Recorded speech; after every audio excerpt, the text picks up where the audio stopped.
자, 우리 아바 아버지 한번 찬양 드려볼까요?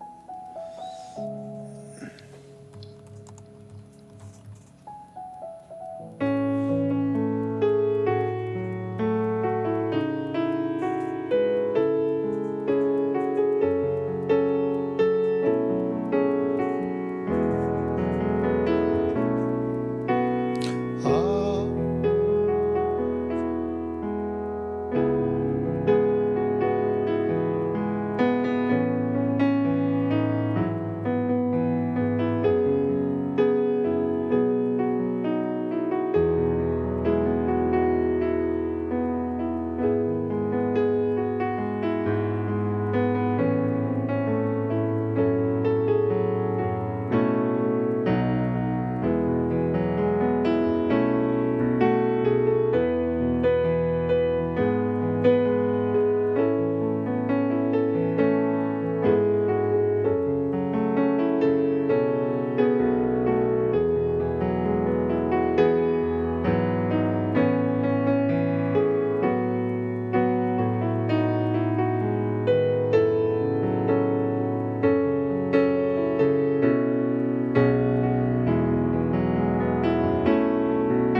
아버지.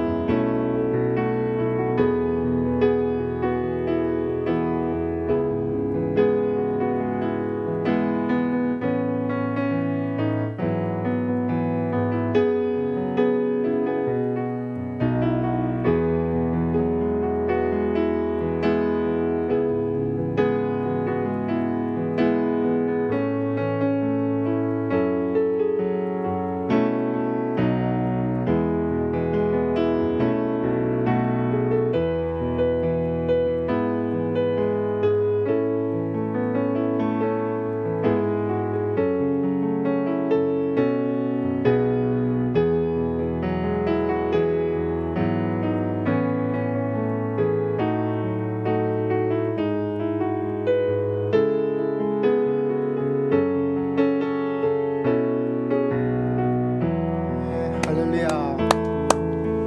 이 아바란 말은 아빠라는 아이들이 아버지한테 이야기하는 건데, 이 단어는 원래는 여러분 잘 아시고 계시는 것처럼 신앙적 용어가 아니었어요. 종교적으로 하나님은 굉장히 위험 가운데 계시고 우리는 이 땅에 있고, 근데 예수님께서 오셔가지고 이 엄청난 간격을 확 줄여버렸어요. 그래서 하나님을 아빠 아버지다 이렇게 이야기하니까, 그 당시에 하늘에 계신 창조주 막 이렇게 높였던 그 당시에 사람들이 용납할 수가 없어요. 감히 하나님을 아빠라고 부르다니. 그래서 하나님과의 그 관계가 멀어진, 물론 이 초월적인 하나님도 우리에게 굉장히 중요한데, 하나님은 초월적이기도 하고 굉장히 친밀하기도 하고, 초월과 친밀의 양쪽 면을 하나님께서 같이 가지고 계십니다. 그래서 이 아빠라는 우리말로는 아버지, 아버지라고 이야기를 하고 있죠. 그 관계가 그만큼 친밀하다는 이야기를 하고 있는데 여러분 이게 아인슈타인이라고 아시죠? 아인슈타인이 공로가 좀 있어요. 갑자기 왜 아인슈타인이냐? 발음도 좀 경상도다. 왜 아인슈타인이냐 그러면 아인슈타인이 상대성 이론이라는 어려운 이야기를 했잖아요. 내가 기차를 타고 가고 있으면 내가 타고 있는 나는 그냥 가만히 있잖아요. 근데 밖에서 바라보는 사람들은 기차가 쏜살같이 지나갑니다.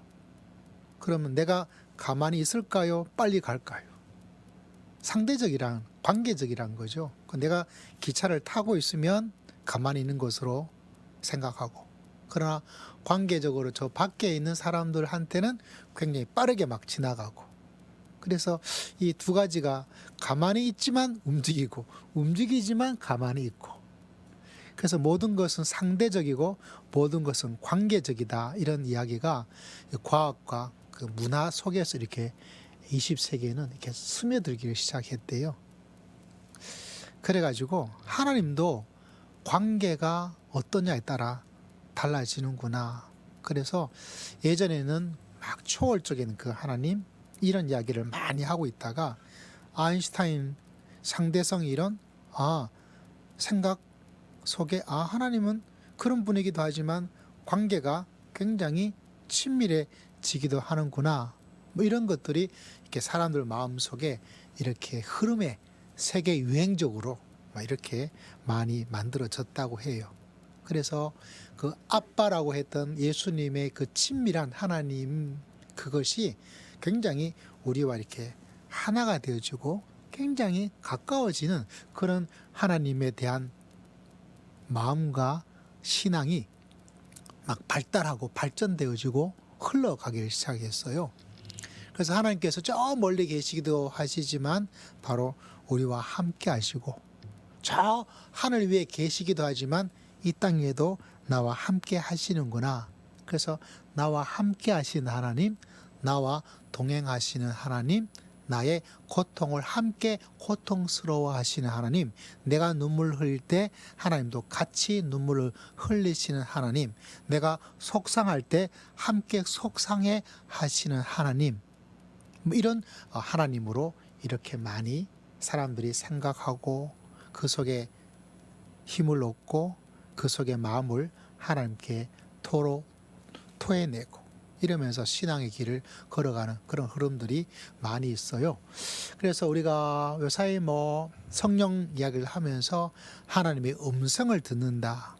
옛날에는 이게 좀 있었음에도 불구하고 그런 큰 주제가 되질 않았어요. 그런데 하나님께서 우리와 함께 하시고 우리와 동행하시고 하나님이 나와 함께 하신 아빠다라는 그 이야기 하니까 아빠가 이렇게 뭔가 말해주고 하는 그 친밀하는 그 하나님에 대한 묵상과 친밀하신 하나님의 모습을 더 많이 가지고 있는 그런 신앙을 가지고 있습니다. 근데 그만큼 우리의 삶이 옛날보다는 더 어려웠다는 말이 되기도 해요. 그래서 우리 삶 속에 아빠라고 부를 수 있는, 그래서 아빠 한번 불러봅시다. 시작. 아빠. 아빠라고 한 번도 저는 불러본 적이 없어가지고, 저희 아버님은 연세도 제가 막내다 많으시고 그냥 가만히 아버지 이렇게 말해야 되는데, 저도 아버님을 아빠라고 불러본 적이 한 번도 없습니다. 여러분도 불러본 적 없죠? 그렇게 말했다 맞아 죽어요. 그만큼 시대가 차이 나죠. 예, 그래도 한번 친밀하신 하나님을 생각하면서 한번 아빠 한번 다시 한번 불러볼까요? 시작. 아빠. 이번 주간에 이런 일 저런 일 있을 때 하나님은 아빠. 아빠, 좀 어색할 수도 있지만 그 단어 하나를 좀 바라보면서 성령님, 아빠 이러면서 좋은 일 있을 때 감사하고, 또 마음이 답답하고 속상한 일이 있을 때 성령님, 아빠를 통해서 여러분의 삶들을 인도하시고 치료해 주시고 동행하시고 함께하신 하나님의 귀한 역사가 여러분 삶 속에 흘러 넘칠 줄을 믿습니다. 자, 오늘은 우리 목적 이끄는 삶 거의 다 와가는데, 지난주에 잠깐 했던 33장의 우리는 예수님을 닮아가는데 예수님을 닮는 사람의 모습은 어떤 모습일까? 그건 바로 섬기는, 앞에 성경 구절 여러분 지난주에 볼 수 있는 구절인데 한번 볼까요? 같이 한번 읽어보겠습니다. 시작. 또 누구든지 자기 이 작은 자 중에 하나에게 냉수 한 그릇이라도 주는 자는 너에게 이르노니 그 사람이 결단코 상을 잃지 아니하리라. 여러분 큰일 하려고 하지 마시고요. 작은 일, 큰 사람에게 뭔가 하려고 하지 마시고 작은 사람에게. 왜냐하면 예수님께서 말씀하셨어요. 그러면 너희에게 상이 없어. 왜? 그런 사람에게 뭔가 하면 그 사람도 보답을 해줘요. 그러는 순간 내가 받을 상이 하나님에게 없어진다는 것을 꼭 기억하셔야 됩니다. 그래서 전혀 나한테 주면 돌려받을 가능성이 없는 사람에게 여러분 하는 것이 예수님의 모습이에요. 좀 전에 제가 인터넷 잠깐 핸드폰을 보았거든요. 이런 기사가 있더라고요. 나랑 가짜 결혼식 할 사람을 모집합니다. 무슨 말인고 하니 자기가 그동안 다니면서 뿌린 축의금이 한두 푼이 아니라는 거예요. 근데 내가 결혼을 할 생각도 없고 결혼할 사람도 없어요. 근데 그게 너무 아까운 거예요. 거기다가 내가 다니는 회사에 결혼한다 그러면 받는 게 꽤 많다는 거예요. 그래서 실제로 결혼을 할 건 아니고 그냥 결혼식도 제대로 하지 않고 그냥 그런 척 하는 사람 구하는데 이런 시대가 되어버렸어요. 그죠? 그런 시대가 되어버렸어요. 또 그런 이야기도 들어보셨잖아요. 나 곧 은퇴한다. 아빠가 은퇴하기 전에 너 빨리 결혼해야 돼. 왜? 회사에서 은퇴하면 그동안 내가 뿌린 축의금 다 날아가니까 너 결혼할 거 있으면 빨리 결혼해라. 언제? 내가 은퇴하기 전에. 뭐 그 마음도 이해가 되죠. 가짜 결혼식이라도 해야 될 수 있는 사항들. 얼마나 뿌려줬으면 아깝잖아요. 저라도 아마 그런 생각은 조금은 할 것 같아요. 그죠? 제가 회사 임원이었는데 이제 내년에 은퇴한다. 근데 자녀가 결혼 생각도 좀 하고 있고 사귀는 사람이 있다. 그러면 가능하면 어떻게 할 사람요? 빨리 하는 사람이 좋겠죠. 제가 얼마 전에 친구를 만났어요. 그래서 큰 대형 교회, 서울에 있는 교회에서 사역하다가 이제 담임 목사 청빙이 되어서 이제 사표를 냈대요. 그런데 재정 담당하시는 분이 목사님을 불러서 목사님 이거 사표 내셨는데 이거 예를 들자면 지금 5월 달이라면 6월 달에 내는 거로 처리하시면 좋아요. 그래서 왜요? 그러니까 6월 달 되면요. 목사님 한 달치 보너스도 나오고요.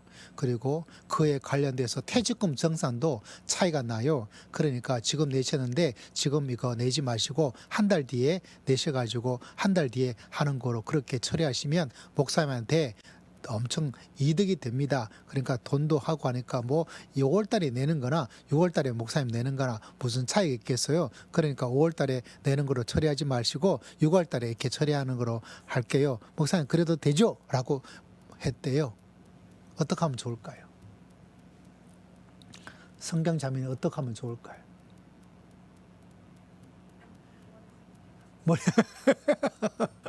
우리 정 선교사는 어떻게 하면 좋을까요? 5월달에 내야 되고 우리 김경호 사 어떻게 하면 좋을까요?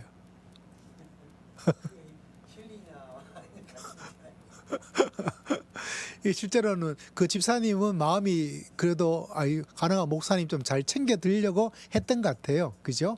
뭐 속이려고 했던 것은 아니고 목사님은 그걸 모르고 있다가 하니까 야 이거 어떻게 해야 되지? 또 전혀 몰랐으면 하기가 쉬웠을 텐데 근데 제가 다닌 이 총신이란 대학교 출신들이 좀 그런 흔히 말해서 일반적인 유도리가 좀 없어요. 그냥 당위적인 거에서 너 어떻게 했냐 그러니까 그냥 5월 달에 냈어 그러더라고요. 그래서 내가 야 너 잘했다라고 이야기를 했어요. 이거와 관련 있는 건 아닐 수 있겠지만은 여러분 상 받을 것 오늘 말씀에도 분명히 그 이야기 하고 있습니다. 아까 축의금 이야기도 내가 이만큼 했으니까 이만큼 받을 거를 생각하고 그 교회도 목사님 챙겨준다고 날짜를 조금 한 달만인데 그거 큰 문제가 되겠어요. 이렇게 생각하는 어떤 마음들은 다 이해하는데 우리가 좀 다른 게 뭐냐면 오늘 말씀에 가르쳐 주고 있는 것처럼 받지 않을 섬김. 물론 다 그러면 좀 힘들기도 하겠죠. 그죠? 그렇지만 어느 정도라도 내 마음속에 섭섭해할 필요 없어요. 할렐루야. 그리고 아예 그걸 생각하고 사셔야 돼요. 이거는 내가 저 사람한테 받을 수 있을 거야. 그거 하셔도 됩니다. 받으니까 하지 말아야 되지 이렇게 가면 안 되겠죠. 받으면 받은 대로 아유 고맙네 라고 감사한 마음을 가지고 혹여나 야 내가 했는데 안 해줬어 라고 막 그거 가지고 막 그 사람 그럴 수 있느냐라고 하는 사람 그런 사람 좀 만나지 않습니까 여러분? 야 사실 내가 잘못했는데 저 사람 나한테 이렇게 했더라 어떻게 뭐 이런 사람을 저도 좀 만나요. 친구들 중에서도. 그래서 제가 아이 뭐 그거 하나님이 다 해줄 텐데 몇 배로 불려서 해줄 텐데 여러분 섬김은 그런 겁니다. 그리고 그걸 누가 보상해 주느냐 다른 것이 아니라 하나님께서. 이런 내용이 있습니다. 군사는 자기의 지간을 따라 그를 기쁘게 해야 하기 때문에 이 세상의 작은 일에는 신경을 쓸 수가 없습니다. 디모데후서 2장에 우리 주님의 지간을 기쁘게 하는 것. 이거 하면 하나님이 기뻐할까? 이거 하면 내가 기뻐할까? 내 기쁨도 좀 가져야 되죠. 사람이 인정받고. 그런데 믿음의 길을 걸어가면서 더 많이 고려해야 될 것은 이거 주님이 기뻐할까? 주님이 슬퍼할까?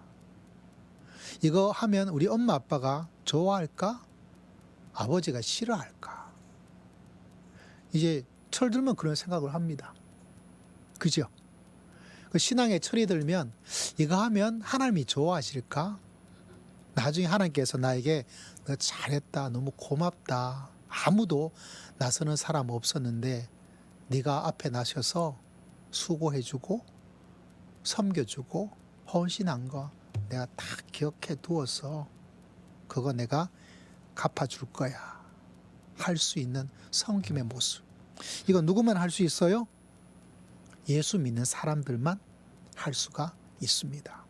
정말 예수님께서 나를 위해서 십자가 희생과 섬김의 끝판왕의 모습을 가져주어서 나 같은 사람을 위해서 사랑, 섬김, 헌신을 해주었다는 그 믿음을 확실하게 깨달은 사람만이 할 수가 있어요. 그래서 그분을 기쁘게 하는 것. 특정한 때와 장소에서만 섬기겠다고 할 수 있는 선택의 여지가 없다. 종이 된다는 것은 우리의 스케줄을 통제할 수 있는 권리를 포기하는 것이고 언제든지 원하시면 하나님이 일할 수 있도록 우리의 삶을 내어 드리는 것이다. 섬김은 좀 하는데 가끔 가다가 이까지 내 권리를 포기하는 사람. 내가 가지고 있는 권리가 있어요. 물론 이걸 너무 극단적으로 생각하셔서 내가 마땅히 가져야 될 수 있는 인간으로서 회사로서 가질 수 있는 권리인데 그것조차 무조건 필요 없는 소모적 권리가 아니라 생산적인 권리 포기가 있습니다. 더 큰 걸 위해서. 그래서 우리가 섬김, 포기, 내려놓음 이 단계까지 우리는 점점 나아가는 거죠. 주님께서는 하늘 보좌라는 그 권리의 계심을 가지고 있을 수 있음에도 불구하고 뭐 하셨어요? 그거를 포기하는 거죠. 섬김, 내려놓음, 포기. 아까울 때가 있어요. 속상할 때도 있고. 근데 내가 주님을 닮아서 섬기는 삶을 살고 있고 내가 주님이 기뻐하는 포기를 하고 있다 그러면 내 자신이 그때 굉장히 자부심을 가져요. 야, 내가 이 정도 할 수 있는 사람이 되었구나. 이 정도로 내가 철이 든 사람이 되었구나. 내가 상을 받을 수 있는 사람이 되었구나. 이번에 손흥민 선수의 토트넘이 우승을 했습니다. 영국에서 축구는 거의 전쟁입니다. 그 열기가 이룬 말로 닿을 수 없어요. 우리나라 동네 축구 하잖아요. 동네 축구 거기도 있는데요. 거기는 항상 잔디가 있어요. 우리나라랑 다르게. 그리고 정식 구격의 잔디 구장이 동네마다 많이 있어요.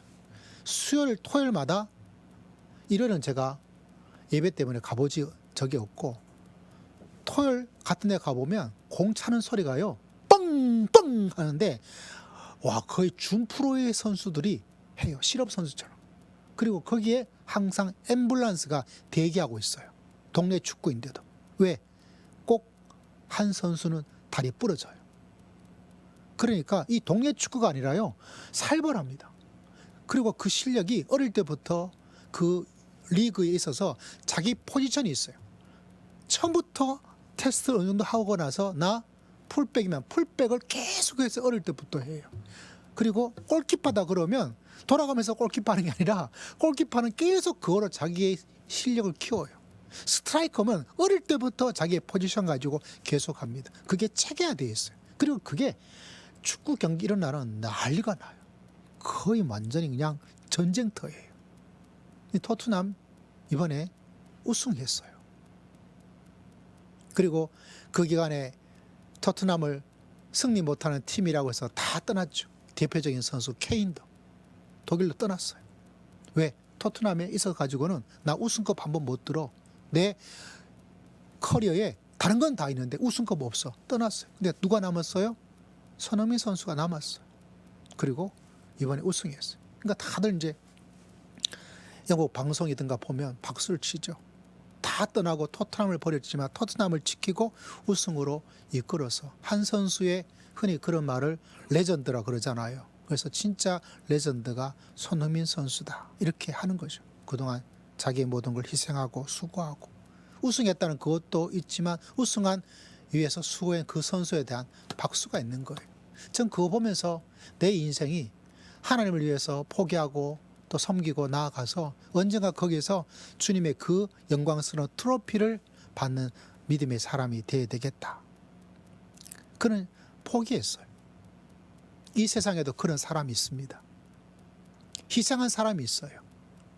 자기 골 넣는 것보다 팀이 우승을 위해서 골을 다른 사람에게 양보해서 그 사람이 골 넣도록 만들어준 그게 있어요. 그때 사람들이 뭐라 하다가 언젠가는 박수를 칩니다. 여러분 모두가 우승 선수가 되시기를 주의 이름으로 축복합니다. 그거에 대한 자부심이 있는 거죠. 언젠가 하나님께서 나를 인정해주고 나를 알아줄 거다. 이 땅에서 알아줘 버리면 그것도 나름대로 재미도 있고 또 뭐 뽐낼 수 있고 뭐 괜찮아요. 근데 정말 우리가 마지막 가서 받아야 될 하나님의 상을 놓쳐버리면 안 된다는 거예요. 어떤 인생을 살고 싶어요? 좀 극단적으로 케인처럼 그걸 버리고 가서 하는 사람 아니라 저는 손흥민 선수처럼 그 속에 포기하고 희생하고 섬기고, 할렐루야. 그래서 마지막 때에 주님께서 나에게 주시는 그 상을, 그래서 내 믿음을, 주님을 만나면 그 마음을 항상 가지고 있어야 돼요. 내가 어떤 남은 인생을 살 것인가. 섬김의 삶, 종의 삶, 내가 좀 권리를 포기하는 삶.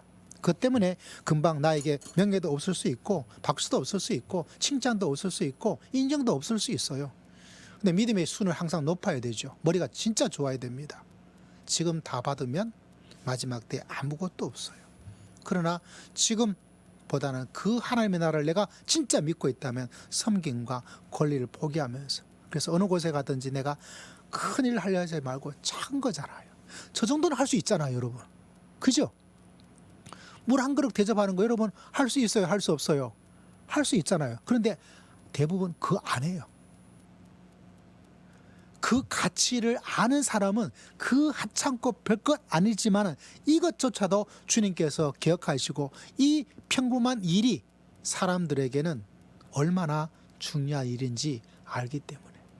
그래서 여러분 그 위대함을, 평범함이 얼마나 위대하고 작은 것이 얼마나 큰 것인가를 아는 사람만이 믿음의 길을 살아갈 수 있어요. 그래서 포기해서 가져오는 아무것도 없어도, 이익되는 게 없어도, 자랑할 어떤 것이 없도록 없더라도 마음의 사람이니까 좀 섭섭한 것도 있겠죠. 속상한 것도 없잖아 있겠죠. 상처가 될 수도 있겠죠. 근데 믿음의 사람들은 하나님께서 보시고 하나님께서 반드시 상을 베풀어 주실 줄을 믿습니다. 그것이 나의 세대에 이루어져서 주기도 하고요. 자녀의 세대에서 이루어 주기도 하고요. 마지막 미래에 그 언젠가 주님을 만날 그때도 하나님께서 주시기도 하시고, 아무것도 안 하는 것이 제일 큰 범죄입니다. 아무것도 안 하는 사람이 제일 나쁜 사람이에요. 할 수 있음에도 불구하고 아무것도 안 하는 인생을 살면 그 사람이 제일 어리석은 사람이에요. 우리 교회에서든지 여러분 가정에서든지 여러분 만나는 친구든지 직장이든지 해도 되고 안 해도 될 수 있는 그 평범한 작은 일을 행하고 하나님께서 보시고 축복해 주실 줄을 믿습니다. 그러다 보면 여러분, 그 평범한 어떤 일이 누구한테 말했던 그 말이 어떤 사람에게는 너무나 큰 일로 만나는 사람이 있어요. 너무 힘들었을 때, 너무 괴로웠을 때, 살고 싶지 않을 때. 그런데 그 사람에게는 그 작은 친절 하나가, 그 작은 사랑 하나가, 그 표현 하나가 그의 마음에 인생의 죽음을 넘어서 살아갈 수 있는 삶의 활력을 만들어주는 사건이 일어나더라고요. 그때 정말 야, 그냥 잘 살아야 되겠다. 하찮은 일이라고, 하지 않아도 될 일이라고 한들 뭐 티가 나겠냐고 하더라도 그게 아니구나. 정말 하나님께서 말한 것처럼 저렇게 작은 일 하나가 주님이 보시기에 왜 상 받을 일이라고 말씀하시는가. 그거를 저는 많이 깨달아요. 그래서 내 인생의 섬김, 헌신, 포기, 그게 얼마나 크다는 것을 우리 마음속에 꼭 기억하고, 한 주간 살면서 남들이 다 할 수 있는 일, 하나마나 한 일, 하찮은 일 아니에요. 그건 인생을 볼 줄 모르고 하나님의 의도를 몰라서 하는 엉터리입니다. 그래서 내 말 한마디, 나의 작은 섬김 하나, 그것이 예배당 안에서도 꼭 가져야 되고, 집에서도 꼭 가져야 되고, 직장에서도 꼭 가지고, 그것이 금방 확 눈에 띄지 않은 일이라 할지라도 여러분, 하나님은 우리 모든 성도님들이 이 진리를 가슴에 품고 믿음의 길을 걸어가서 이 땅에서 여러분의 자녀들에게, 또 직장에서, 또한 하나님의 마지막 임재의 재림의 그날에 좋은 열매로 상받는 놀라운 역사로 만들어갈 수 있는 그런 귀한 멋진 인생 다 살아갈 수 있는 성도님 되시기를 주의 이름으로 축복합니다. 우리 주의 말씀 기억하고 우리 주의 한번 외치고 한 5분 정도 기도하고, 여러분 섬김의 기회 여러분 또 묵상하고 계획을 세우고, 또 이 한 주간 5월달 가정에 이런저런 어려움들 주님 인도해 주시기를 소망하고, 우리 주여 한번 외치고 다 함께 통성으로 기도드리겠습니다. 주여, 하나님 아버지 감사합니다. 부족한 약한 저희들을 주님께서 기억하여서 한량 없는 사랑과 은혜와 은총으로 나가기에 부족함이 없도록 한량 없는 자비를 다해 주시옵기를 아버지 앞에 간절히